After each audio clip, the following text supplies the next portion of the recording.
देखो अपन पढ़ रहे थे थायराइड ग्लैंड के बारे में।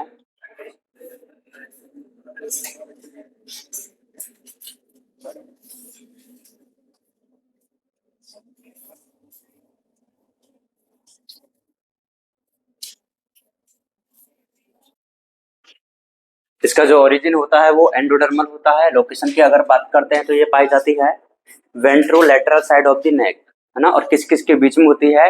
ट्रेकिया और लैरिंग्स के बीच में होती है। एनसीईआरटी को क्या बताती है? ओनली ट्रेकिया लिखती है, ठीक है। ये एक बाइलोब स्ट्रक्चर होती है।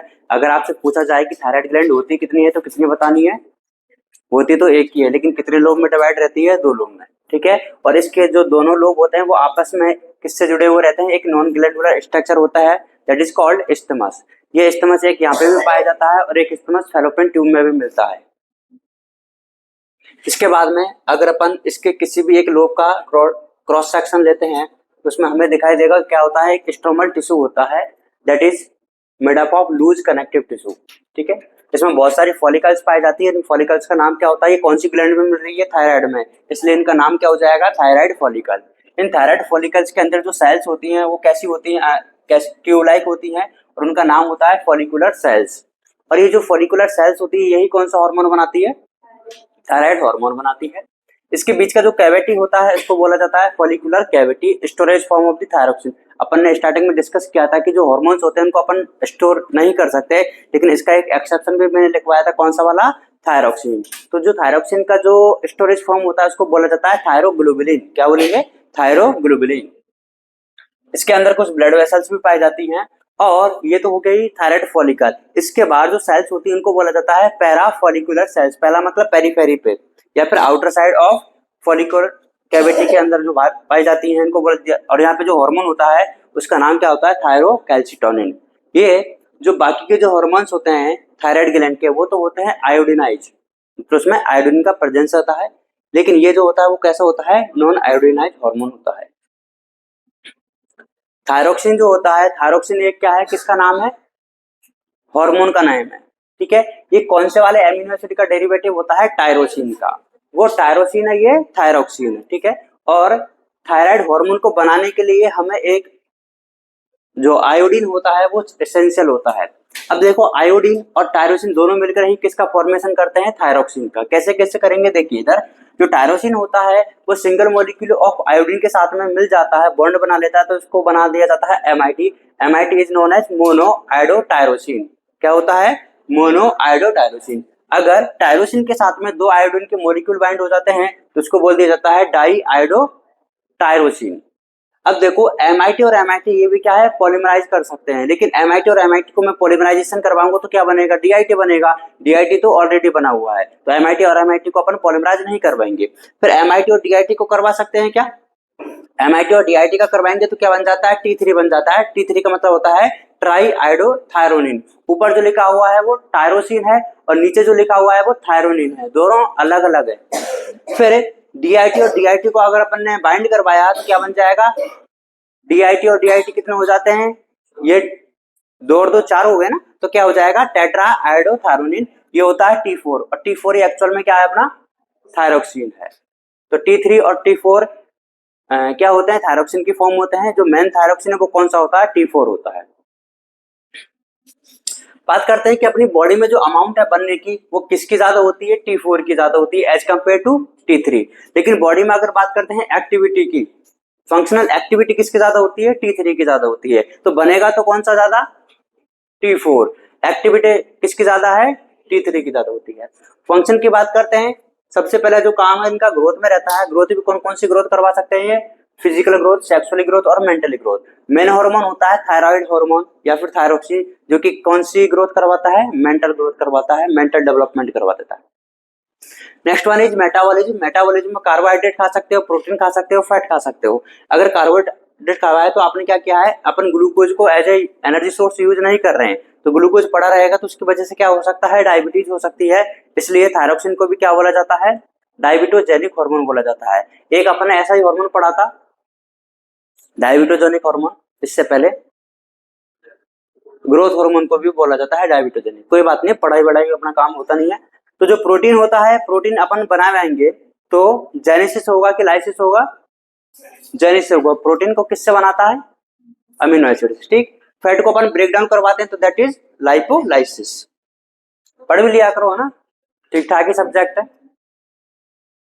बायो का ही है ना, मेजर पार्ट होता है 50%। तीसरा काम होता है इसका development and maturation of CNS. CNS का फुल फॉर्म बोलिए। हाँ, ये तो आता है, चलो। ये डेवलपमेंट करवा देता है और मैच्योरेशन भी करवा देता है किसका? सीएनएस का। नेक्स्ट काम होता है इसका आरबीसी का formation, that is also known as erythropoiesis. और ये करवा देता है osmoregulation of water and electrolyte. Body के अंदर वाटर एंड इलेक्ट्रोलाइट का भी क्या करवा देता है? ये बैलेंसिंग करवा देता है, ऑस्मो रेगुलेशन करवा देता है, बीएमआर को रेगुलेट करेगा। अब आपसे पूछा जाता है थायरोक्सिन की वजह से बीएमआर पर क्या इफेक्ट पड़ेगा, कम होगी, ज्यादा होगी? नो चेंज, ज्यादा होती है। तो ये बीएमआर को इंक्रीज करता है। बीएमआर इंक्रीज मतलब डाइजेशन फास्ट हो जाएगा, उसकी वजह से हीट जनरेट हो जाती है।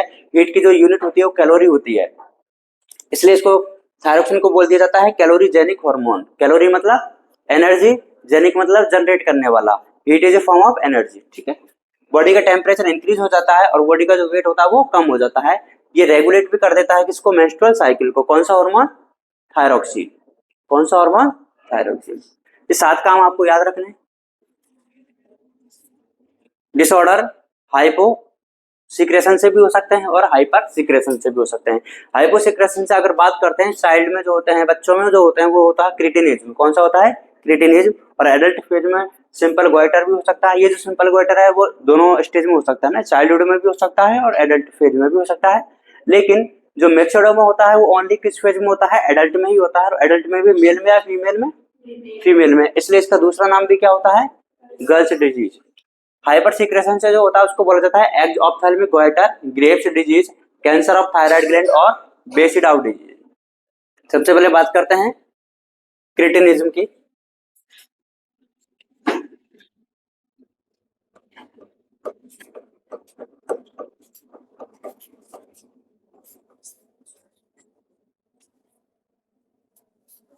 क्रिटिनिज्म में क्या होता है?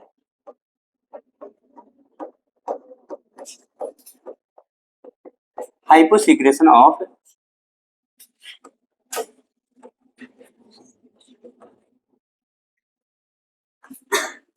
Thyroid hormone.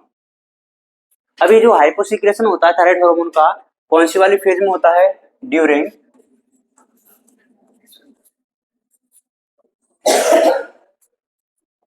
प्रेगनेंसी।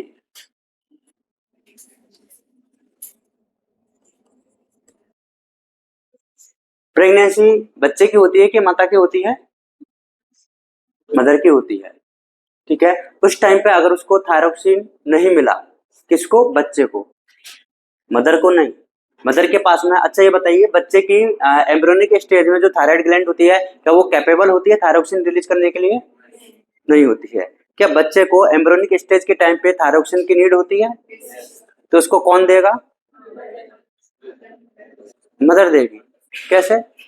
नहीं, पर अपन ने पढ़ा था कि जो ये थायरोक्सिन होता है वो तो प्रोटीन नेचर का हार्मोन होता है। और जो प्रोटीन नेचर का क्या? हाँ, मैंने लिखवाया होगा कि जो थायराइड होता है वो नेचर तो उसकी कैसी होती है? प्रोटीन नेचर की। लेकिन मैकेनिज्म को कौन सी वाली को फॉलो करता है? फैट सोल्यूबल को, लिपिड सोल्यूबल को। और जो प्लेसेंटा होती है वो किससे मिलकर बनी होती है? सेल से।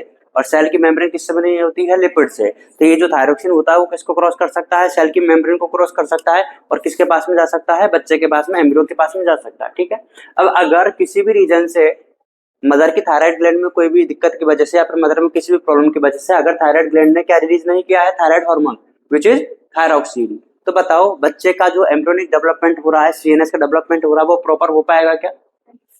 ये तो इसका मेन काम है सीएनएस वाला। तो इसके साथ में क्या ये ग्रोथ पे भी इफेक्ट डालता है क्या? डालता है।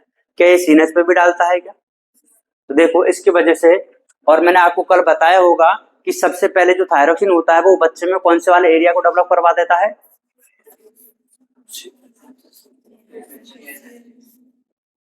क्वेश्चन सुनो। जब थायराइड रिलीज होता है तो बच्चे में या फिर एम्ब्रियो में कि ब्रेन में कौन से वाले एरिया को सबसे पहले डेवलप करवा देता है? सुनने वाले एरिया को। ठीक है, अगर ये खुद ही कम हो जाएगा तो बच्चा सुन पाएगा क्या? और जब बच्चा सुन नहीं पाता तो उसको क्या बोलते हैं? और जब सुना ही नहीं तो कुछ बोल पाएगा क्या? क्योंकि बोलेगा तो वही ना जो सुनेगा। कल बताया था ना कहानी ना, कि बेटा मैं तेरी मम्मी हूँ, मैं तेरे पापा हूँ। अगर उसने कुछ सुना ही नहीं है तो बोलेगा कैसे? तो ये सारे कैरेक्टर इसमें आने लग जाते हैं। फिर देखिए, तो अगर ड्यूरिंग द प्रेगनेंसी अगर थायराइड हार्मोन क्या हो जाता है, उसका हाइपोसिक्रेशन हो जाता है, तो उस बच्चे में कौन कौन से कैरेक्टर आ सकते हैं? फर्स्ट वन तो is stunted growth, growth proper नहीं हो पाएगी।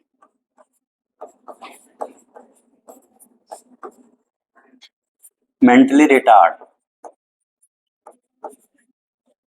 ठीक है, सीएनएस का प्रॉपर डेवलपमेंट हो नहीं पाएगा। लो आईक्यू, आईक्यू क्या होता है? इंटेलिजेंस क्वेश्चन होता है जो कि कम रहेगा। इसके साथ में ही डेफ म्यूटेशन, हमेशा किस पे रहेगा? म्यूट पे रहेगा ना, बोल भी नहीं पाएगा और सुन भी नहीं पाएगा। नॉट प्रॉपरली, ऐसा नहीं कि कुछ भी नहीं सुनना है, 0% वाला नहीं रहता है, लेकिन इसमें क्या है, इफेक्ट पड़ता है। तो इसमें क्या हो जाता है, अगर क्रिटिनिज्म होता है, ये बच्चे में हो रहा है कि मदर में हो रहा है? बच्चे में जो हो रहा है ये एम्ब्रोनिक चाइल्डहुड फेज में हो रहा है कि एडल्ट फेज में हो रहा है? चाइल्डहुड में ही हो रहा है ना, एडल्ट में नहीं होता है। क्योंकि अपन यहाँ पे ऑलरेडी ही लिख दिया क्या है कि जो थायराइड हार्मोन है वो कब नहीं मिल रहा था? प्रेगनेंसी में नहीं मिल रहा था। तो आपको पता लग गया होगा कि प्रेगनेंसी में थायराइड हार्मोन मिलना कितना जरूरी हो जाता है। बाकी जो कल आए थे उनको तो और भी ज्यादा पता लग गया होगा कितना ज्यादा जरूरी हो जाता है। ठीक है, अगर ये नहीं मिलेगा तो स्टंटेड ग्रोथ हो जाती है। मतलब ग्रोथ अच्छी होगी कि नहीं होगी? नहीं होगी, क्योंकि स्टंटेड मतलब स्टॉपेज ऑफ द ग्रोथ हो जाएगा। मेंटली कैसा रहेगा? रिटार्ड, बिकॉज थायरोक्सिन नहीं है तो किसका डेवलपमेंट नहीं हो पाएगा? सीएनएस का डेवलपमेंट नहीं आएगा। और ये सारी बातें किससे रिलेटेड है? सीएनएस से रिलेटेड हो जाती है। समझ गए ये बात को? ठीक है, तो अपन इसको एक लाइन में अगर बोलना चाहे तो ऐसा बोल सकते हैं, defective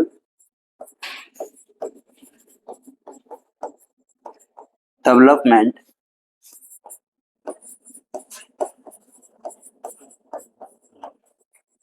and maturation of CNS. तो क्रिटिनिज्म में क्या हो जाता है? Defective development of maturation of CNS. ठीक है, आप ऊपर जो मैंने आपको एक 4 सिम्टम्स बोलू या कैरेक्टर्स जो बोलू, मेजरली किससे रिलेटेड वाले हैं? सीएनएस से रिलेटेड वाले हैं। इसलिए एनसीईआरटी ने क्या बोला है? मेजर पार्ट वाला नोट कर दिया है कि डिफेक्टिव डेवलपमेंट और मैच्योरेशन हो जाता है। Next one is simple goitre.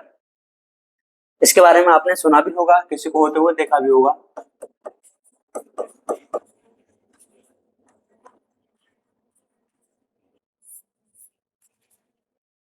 इसके बारे में किसी ने सुन रखा है? गोइटर, यहाँ पे सूजन आ जाती है, हुआ है किसी को? इसको नॉर्मल टर्म में थायराइड भी बोल दिया जाता है ना?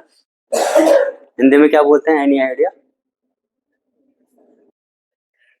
कोई बात नहीं, अपन इंग्लिश मीडियम से ही है, फिर मैं तो हिंदी को पढ़ा देता हूँ, मेरे को आता है ना, गलगंड बोलते हैं। तो सिंपल जो गोइटर है किसकी वजह से होता है? गलगंड, यही है, हिंदी में बोलते हैं इसको। क्या होता है इसमें? मतलब आयरन की डेफिशिएंसी हो जाती है, आयोडीन की डेफिशिएंसी हो जाती है। तो आयोडीन की डेफिशिएंसी से उससे क्या फर्क पड़ रहा है? ओके, ठीक है। अच्छा, आयोडीन की डेफिशिएंसी हो जाएगी तो थायरोक्सिन नहीं बनेगा। ठीक है, थायरोक्सिन नहीं बन रहा है तो थायराइड ग्लैंड हार्मोन रिलीज नहीं करेगी। तो सूजन क्यों हो रही है? सूजन तो कोई चीज के ज्यादा होने की वजह से होती है ना, हाइपर होना चाहिए था, ये तो कमी हो रही है, फिर सूजन क्यों आ रही है? अरे कोई भी चीज अगर ज्यादा होती है तो ज्यादा ग्रोथ करेगी ना, ज्यादा साइज में बढ़ेगी। लेकिन अपन तो क्या बता रहे हैं कि डेफिशिएंसी ऑफ आयोडीन हो रहा है। अब अगर आयोडीन है तो तुम्हारी बात भी ठीक है कि आयोडीन नहीं होगा तो थायरोक्सिन कैसे बनेगा? और थायरोक्सिन कम है तो फिर सूजन क्यों आ रही है?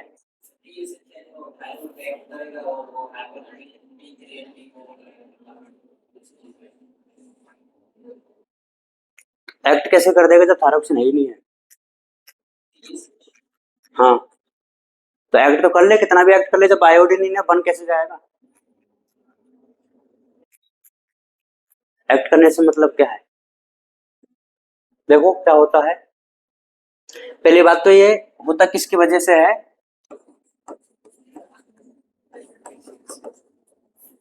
Deficiency of iodine. ठीक है, अब अपने पास में अगर आयोडीन नहीं है तो बताओ थायरोक्सिन बनेगा क्या? अगर आयोडीन नहीं है तो थायरोक्सिन बनेगा? नहीं बनेगा। और अगर थायरोक्सिन नहीं है तो क्या बीएमआर होगा? नहीं होगा। लेकिन क्या ऐसा थोड़ी ना होता है कि जिनके थायराइड हो जाता है उनकी डेथ हो जाती है? नहीं ना। उसका मतलब उनकी जो बॉडी के जो सेल्स है या फिर जो टिश्यू है वो तो मेटाबॉलिज्म कर रहे हैं। कर रहे हैं नहीं कर रहे? अरे कर रहे हैं नहीं कर रहे? तो मतलब वो तो सर्वाइव करना है, और उनको मेटाबॉलिज्म करने के लिए क्या चाहिए? थायरोक्सिन चाहिए। और थायरोक्सिन को बनाने के लिए टायरोसिन चाहिए, और टायरोसिन को थायरोक्सिन बनाने के लिए आयोडीन चाहिए, और आयोडीन तो है ही नहीं है। तो फिर सूजन क्यों आ रही है? उसका मुद्दा यह है, देखिए अगर तुम्हें याद हो तो मैंने बताया होगा। हाँ, तुम पहले ही बोल दो, फिर तुम बाद में बोलते हो कि हाँ सर मैं भी तो यही बोल रहा था। कोई बोलना चाह रहा है कि कुछ? देखो जो टीएसएच होता है थायराइड स्टिमुलेटिंग हार्मोन, है ना, उसके मैंने आपको स्टार्टिंग में दो काम बताए होंगे। एक तो वो क्या करवा देता है, स्टिमुलेट करवा देता है, और दूसरा काम क्या करवा देता है, ग्रोथ करवा देता है। स्टिमुलेट किसको करवाएगा? थायराइड ग्लैंड को फॉर थायरोक्सिन। और ग्रोथ किसकी करवाएगा? थायराइड ग्लैंड की। अब ये तो तुम्हें पता लग रहा होगा कि अगर अपनी बॉडी के अंदर टिश्यू हैं उनको क्या चाहिए? थायरोक्सिन चाहिए, मतलब मेटाबॉलिज्म करने के लिए। तो अगर उनको बॉडी में थायरोक्सिन नहीं मिलेगा वो तो किसके पास में जाएंगे? पिट्यूटरी ग्लैंड के पास में पहुंच जाएंगे ना। अगर आपको कोई भी चीज समझ में नहीं आएगी आप पहले किसके पास में आओगे? मेरे पास में। अगर उसका कोई भी रेजोल्यूशन आपको नहीं मिलेगा फिर कहाँ पे जाओगे? आप अंदर जाओगे, यही रहता है ना। ठीक है, तो पहले जो अपनी बॉडी के अंदर जो भी टिश्यू रहते हैं वो पहले किसकी बात करेंगे कि थायरोक्सिन है या नहीं है बॉडी में। ठीक है, अगर उनको थायरोक्सिन नहीं बना तो वो किसके पास में जाएंगे कि जो थायरोक्सिन को बनवाने के लिए क्या दे सकता है? स्टिमुलस दे सकता है। पिट्यूटरी ग्लैंड के पास में गए, पिट्यूटरी ग्लैंड ने बोला कि ठीक है अपन कुछ करते हैं। उन्होंने क्या रिलीज करवा दिया? टीएसएच। अब टीएसएच रिलीज तो हो गया है और वो काम भी करेगा। क्या जिनके थायराइड हो जाता है उनकी बॉडी के अंदर थायराइड ग्लैंड होती है नहीं होती? होती तो है ना। तो ठीक है, उसको क्या मिलेगा? स्टिमुलस तो मिलेगा, क्या बनाने के लिए? थायरोक्सिन बनाने के लिए। स्टिमुलस तो दे दिया है, किसको? थायराइड ग्लैंड को।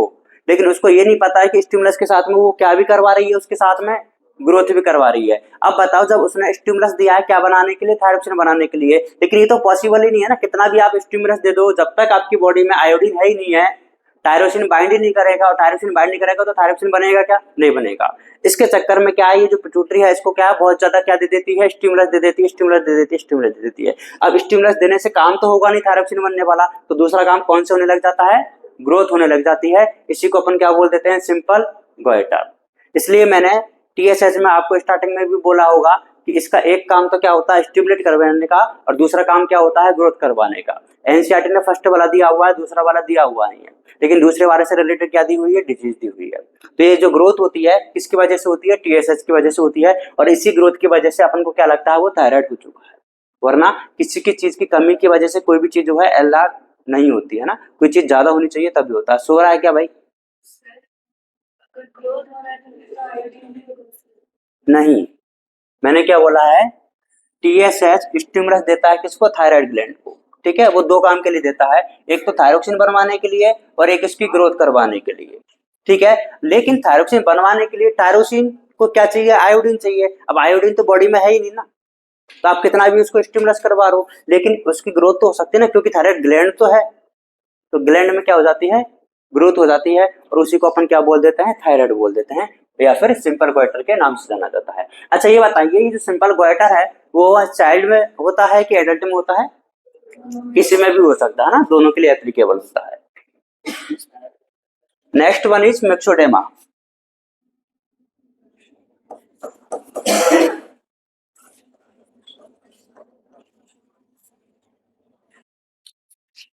और इसी का दूसरा नाम क्या होता है? होती किसमें है? गर्ल्स में या बॉयज में?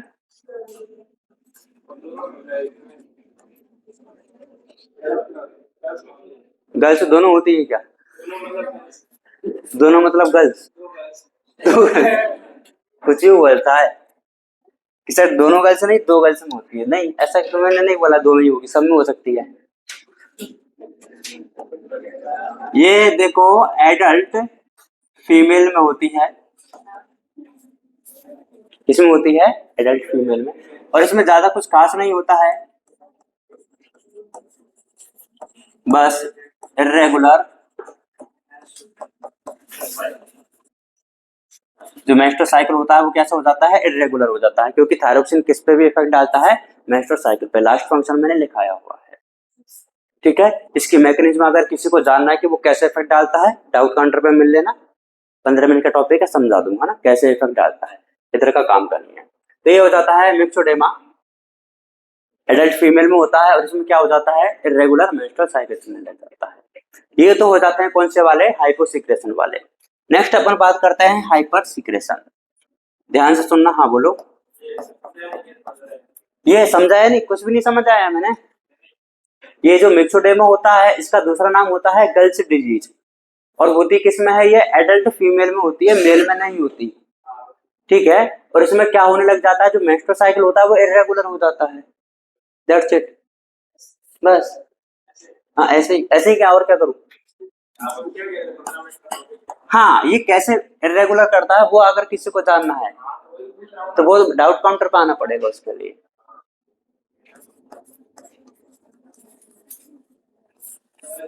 नेक्स्ट अपन बात करते हैं हाइपर सीक्रेशन। हाइपर सीक्रेशन में एक ही बीमारी होती है बस, देखिए, उसको बोला जाता है कैंसर ऑफ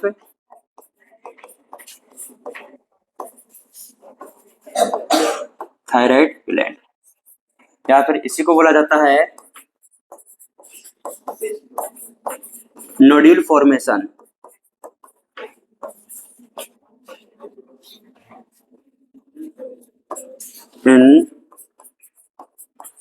कभी आपने ट्यूमर का नाम सुना है?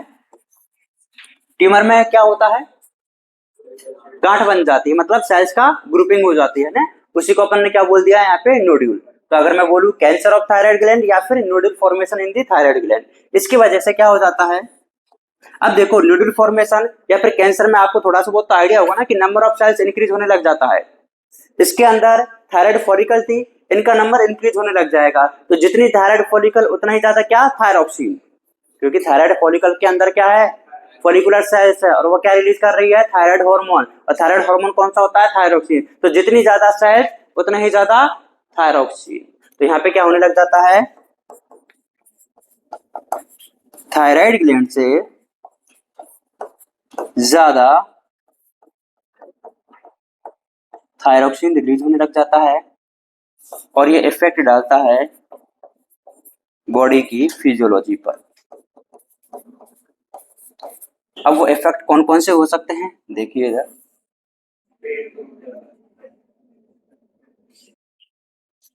ये तो क्या है? कंडीशन का नाम है, ये जो मैंने लिखा है ये तो क्या है? कंडीशन है।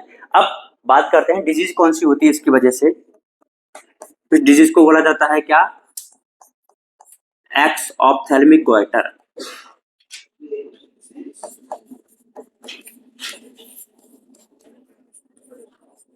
गोइटर का सिंपल मीनिंग वही है, क्या आ जाती है? सूजन आ जाती है, ग्रोथ ज्यादा होने लग जाती है। अब ऑब्वियस सी बात है, अगर थायरोक्सिन ज्यादा है तो वो तो होना ही है, ठीक है।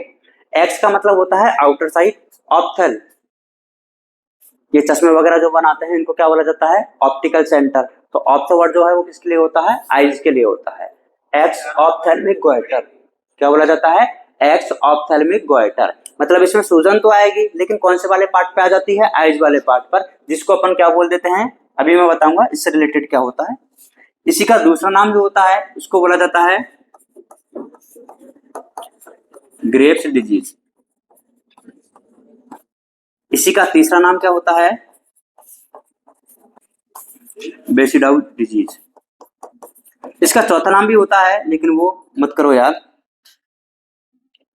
थायरोटॉक्सिकोसिस होता है ना। अब देखो इसके क्या क्या कैरेक्टर्स होते हैं, तो आ जाता है प्रोड्यूसन of I balls.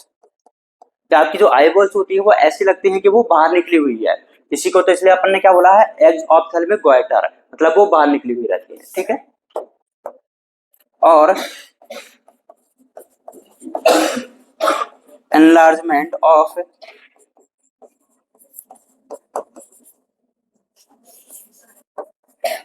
Thyroid gland. BMR कम होगा कि ज्यादा होगा, बीएमआर ज्यादा हो जाता है, उसकी वजह से कम होगा कि ज्यादा होगा, कम होगा, बॉडी वेट लॉस होने लग जाता है। बॉडी वेट होता कम है लेकिन ऐसा लिखा हुआ आ जाएगा बॉडी वेट लॉस ज्यादा हो रहा है कि कम हो रहा है, तो वो तो ज्यादा हो रहा है, समझ रहे हो ना। बॉडी वेट होता कम है लेकिन अगर ऐसा लिख दिया मैंने बॉडी वेट का जो लॉस है वो ज्यादा हो रहा है कि कम हो रहा है, तो वो ज्यादा हो रहा है। इसका मतलब ये नहीं कि बॉडी वेट ज्यादा हो रहा है, लॉस ज्यादा हो रहा है तो मतलब वेट कम हो रहा है, समझ गए क्या पटेल? हाँ आई नो, हाँ मैं कह रहा हूँ ना, इसलिए तो मैं तेरे से पूछा है।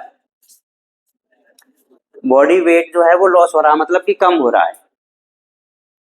समझ गया। तो अगर मैं ऐसे लिख दिया कि जो बॉडी वेट है वो कम ज्यादा हो रहा है, ज्यादा कम हो रहा है ऐसा, कम ज्यादा हो रहा है, ठीक है तू समझ गया ना वैसे, ओके। वो क्या था? हाँ ट्यूमर कह दिया ना, ये कैंसर का, अरे उसके दूसरे तरीके से बोला है, वो कान को इधर से पकड़ो इधर से ना, कैंसर का ही दूसरा नाम नोडियल फॉर्मेशन। समझाया भी था तू, नींद ले रहा था उस टाइम पे, मैंने बोला भी था कि कैंसर होता है उसमें सेल, हाँ सब कह देता हूँ मैं तो, करो इसको नोट भाई।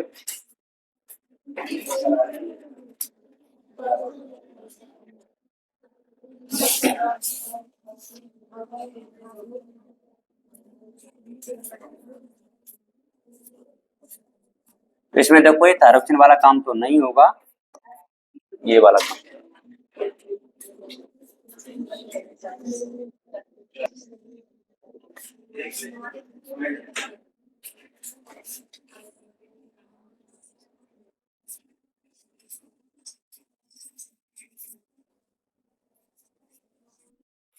हाँ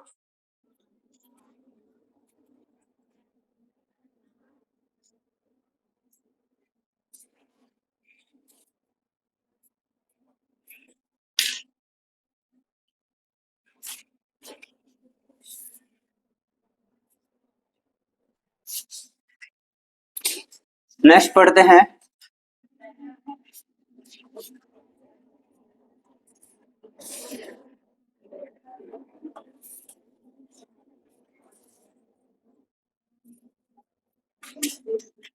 पैराथायराइड ग्लैंड। सबसे पहले बात करेंगे इसके ओरिजिन की। थायराइड का ओरिजिन कैसा था? एक्टोमीजो एंडो, थायराइड का एंडोडर्मल था, एक्टोडर्मल था। एक बार वापस पूछ लिया तो घबराए जाते हो, एंडोडर्मल था। तो जो ओरिजिन थायराइड का था वही ओरिजिन किसका होता है, पैराथायराइड का होता है।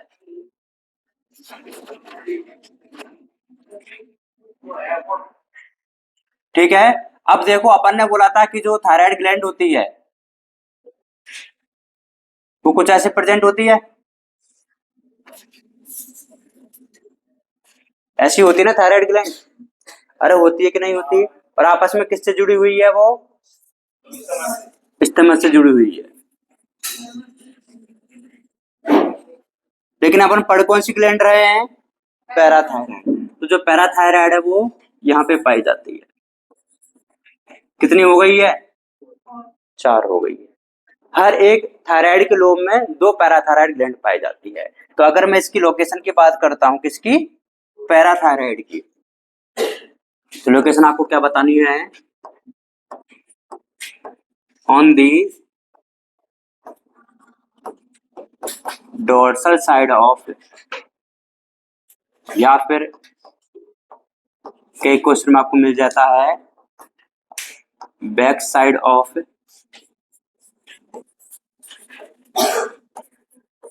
Thyroid gland. इधर तो देखो, अच्छा नोट कर लो पहले, फिर समझ में नहीं आएगा। ये जो मैंने बनाई है थायराइड ग्लैंड का फ्रंट पार्ट बनाया है, लेकिन वो जो प्रेजेंट होती है वो पीछे की साइड में होती है, डोर्सल साइड में होती है। ठीक है, अपन ने जो थायराइड ग्लैंड की जो लोकेशन या पोजीशन की बात करी थी वो बताई थी मैंने वेंट्रोलेटरल साइड में, मतलब वो वेंट्रल साइड में पाई जाती है। तो वेंट्रल साइड का जो पीछे का जो पार्ट होता है उसी पे क्या पाई जाती है, पैराथायराइड ग्लैंड प्रेजेंट होती है।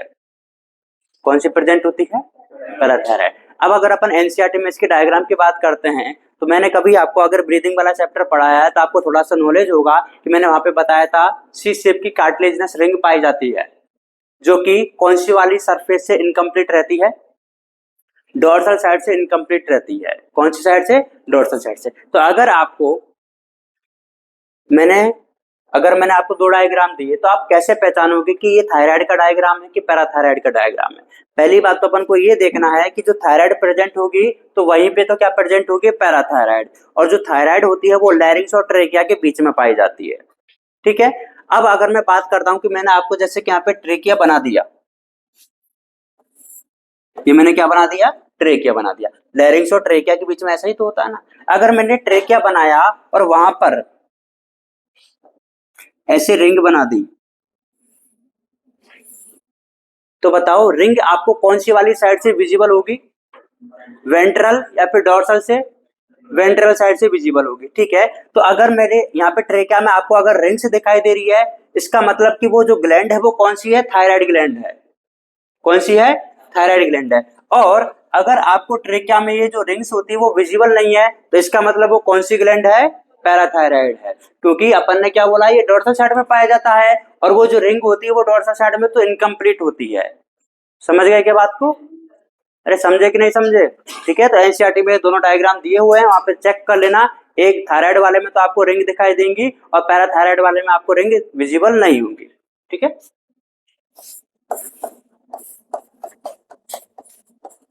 कार्टिलेजिनस रिंग्स एब्सेंट, इतनी बात क्लियर है। तो ओरिजिन कैसा होता है इसका, एंडोडर्मल होता है। लोकेशन की बात करते हैं तो कहां पे पाया जाता है, डोर्सल साइड ऑफ दी या फिर back side of the thyroid gland पाया जाता है। नंबर कितना होता है, 4। ठीक है, और ईच लोब में कितना होता है,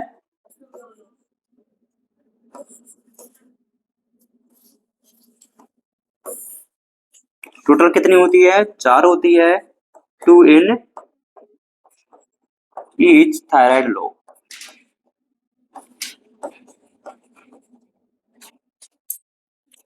अब इसके हार्मोन की बात करते हैं, क्या नाम है उसका, पीटीएच। पीटीएच को बोला जाता है पैरा थायराइड हार्मोन। क्या बोलेंगे, पैरा थायराइड हार्मोन। बाहर देखो आराम से, समझ में नहीं आएगा। क्या बोलेंगे इसको, पैरा थायराइड हार्मोन।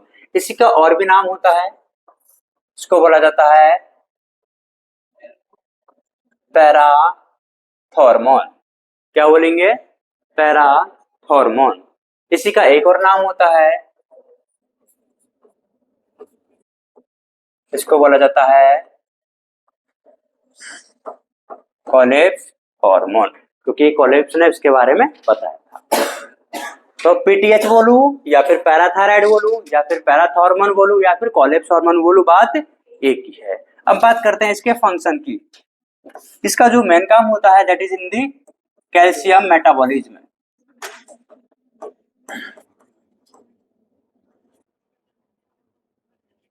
इसमें होता है कैल्शियम मेटाबॉलिज्म। अपन ने जब थायराइड ग्लैंड पढ़ी थी तो वहां पे मैंने एक नाम बताया होगा, पैराफॉलिकुलर सेल्स। याद आ रहा है कुछ कुछ। और वो जो पैराफोलिकुलर जो सेल्स होती है वो कौन सा हार्मोन रिलीज कर रही थी वहां पे? थायरोकैल्सिटोनिन। क्या मैंने थायराइड ग्लैंड में उसका कोई फंक्शन बताया? तो क्या मैं भूल गया था उस टाइम पे? नहीं, क्योंकि मेरे को इधर बताना था। कैसे इजीली बोल दिया ना कि यस सर आप भूल गए थे। थायरोकैल्सिटोनिन मैं तो खुद ही बोलता हूँ, तुम भूल जाना मैं याद रखूंगा ना। तो मैं याद रखता हूँ कौन सा है वो, थायरोकैल्सिटोनिन है। लेकिन अपन पढ़ तो इसके बारे में रहे हैं, तो इधर किसके बारे में बात करेंगे? पीटीएच। क्या मैं चारों नाम नहीं लिख के एक नाम लिखूंगा तो समझ में आएगा तुम्हें? पीटीएच से, ठीक है। देखिए इधर ये जो थायरोकैल्सिटोनिन होता है ना, ये ब्लड में कैल्शियम लेवल को क्या करता है? डिक्रीज करता है। कैसे करेगा वो अभी बता दूंगा। और जो पैराथायराइड हार्मोन होता है वो ब्लड में कैल्शियम लेवल को इंक्रीज करता है। यहां तक किसी को कोई दिक्कत है तो पूछ लो अभी भी। ये बात समझ में आ गई? थायरोकैल्सिटोनिन कम करेगा और पीटीएच ज्यादा करेगा। अब मेरा आपसे एक सवाल है कि बताइए हमारी बॉडी में कैल्शियम कहाँ कहाँ पे मिल सकता है?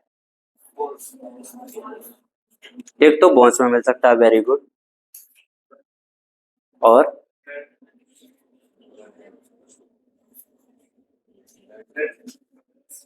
आप जो खाना क्या जो आप खाना खाते हो उसमें भी तो कैल्शियम हो सकता है। तो एक तो बोन से मिल सकता है, बोन में प्रेजेंट होता है।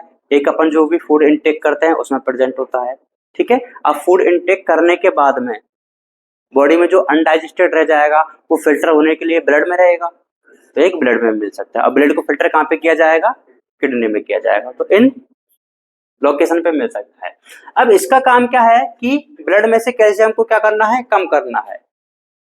ब्लड में से कैल्शियम को कम करना है। तो अब बताओ आपके पास में कम करने के कौन कौन से तरीके हैं? कि आपके पास में ब्लड है, उसमें कैल्शियम ज्यादा है, ज्यादा है तभी तो कम करेंगे ना। अब उसको अपन कहाँ कहाँ पे बेच सकते हैं? बॉडी में या फिर बॉडी से बाहर। जो हमारे पास में कैल्शियम है हम उसको किधर भेज सकते हैं? एक तो बोन के पास में भेज सकते हैं। पहला तो काम क्या है, किस पे भेज देंगे? बोन्स के पास में। 80% जो कैल्शियम होता है वो बोन्स के पास में ही मिल जाता है। ठीक है। दूसरा काम क्या है कि जो बॉडी में जो एक्सेस है उसको अपन यूरिन के थ्रू बाहर निकाल देंगे। कमी तो करना था ना, हो गया है काम। इधर कैसे ज्यादा कर सकते हैं? तो पहले तो कम करने वाले अपन लिख लेते हैं दोनों। फर्स्ट तो जो ब्लड में जो कैल्शियम है उसको अपन ने कहां पे भेज दिया? बोन में। तो इसका मतलब अपन ने बोन को कैल्शियम दिया है कि लिया है? दिया है। तो बोन की एक एक्टिविटी बढ़ानी पड़ती है अपन को, ताकि बोन अच्छा, इससे बोन है वो ज्यादा स्ट्रांग होगी कि फ्रेजाइल हो जाएगी? स्ट्रांग होती है। तो अगर बोन को बनाने के लिए एक सेल का कभी आपने नाम सुना होगा,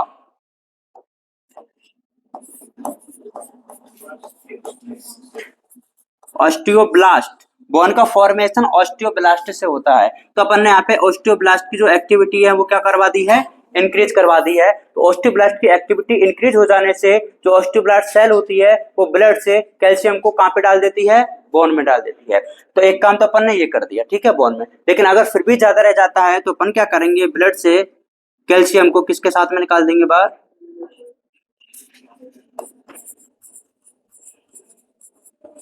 समझ गए? और ये दोनों ही टर्म जो अपन ने यूज की है वो किसके लिए होती है? कैल्शियम के लिए। समझ गए बात? तो अपन को कम करना था, अपन ने कम कर दिया है। लेकिन अगर बाई चांस ज्यादा ही कम हो गया तो बढ़ाना भी तो चाहिए ना। अब देखो बढ़ाना किस में है? ब्लड में बढ़ाना है।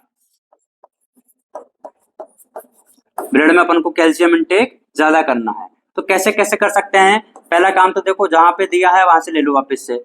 बोन को दिया था ना, तब अपन को क्या करना पड़ेगा? बोन को तोड़ना पड़ेगा। अरे सुनने में अजीब सा नहीं लग रहा कि बोन को तोड़ेंगे?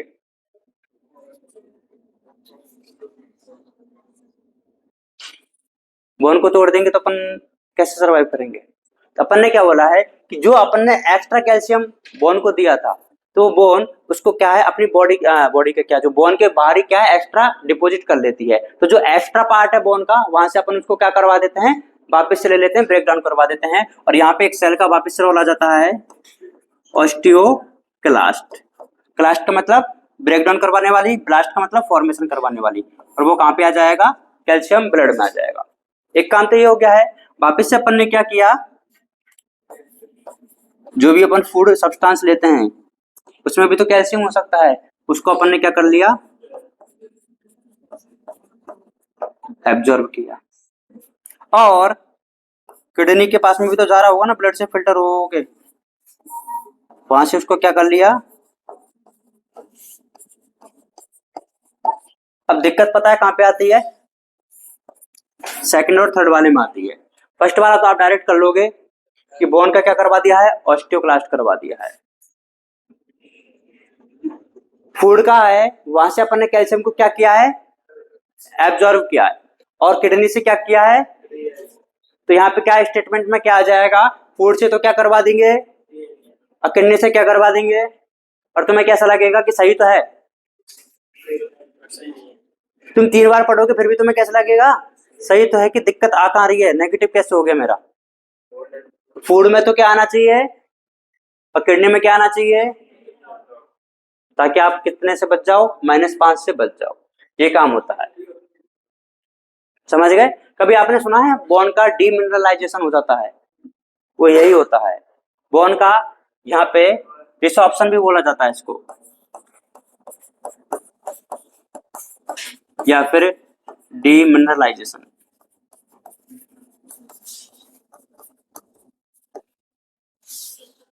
एब्जॉर्प्शन, रीअब्जॉर्प्शन और डिसऑप्शन अलग अलग होते हैं, देख लेना। फूड का पूछा है कि किडनी का पूछा है कि बोन का पूछा है, वरना तो नंबर आपके हैं, सिलेक्शन भी आपका ही है ना। ये समझ गए बात को। अब बताओ कि जो पीटीएच है वो क्या कर रहा है, ये पीटीएच और थायरोकैल्शिन दोनों मिलकर के हमारी बॉडी में किसको मेंटेन कर रहे हैं, कैल्शियम के लेवल को। अच्छा ये बताओ, ये पीटीएच कब रिलीज होगा, जब कैल्शियम कम हो जाएगा। ज्यादा कम हो जाएगा कि कम ज्यादा हो जाएगा, ज्यादा कम हो जाएगा। तब कौन एक्टिवेट हो जाएगा, पीटीएच। पीटीएच एक्टिवेट हो जाएगा। इसका मतलब पीटीएच को सीक्रेट करवाने के लिए, पीटीएच का रिलीज करवाने के लिए, पीटीएच का सीक्रेशन करवाने के लिए हमें किसकी जरूरत पड़ेगी, कैल्शियम के सर्कुलेटिंग लेवल की। और ये मैं नहीं बोलता, कौन बोलती है, एनसीईआरटी बोलती है कि PTH is secreted by the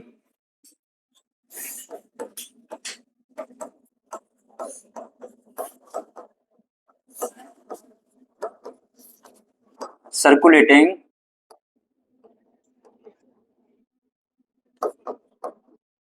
level of calcium. ये हो जाता है पैराथायराइड ग्लैंड। इतनी सी ही थी बस, नोट करो।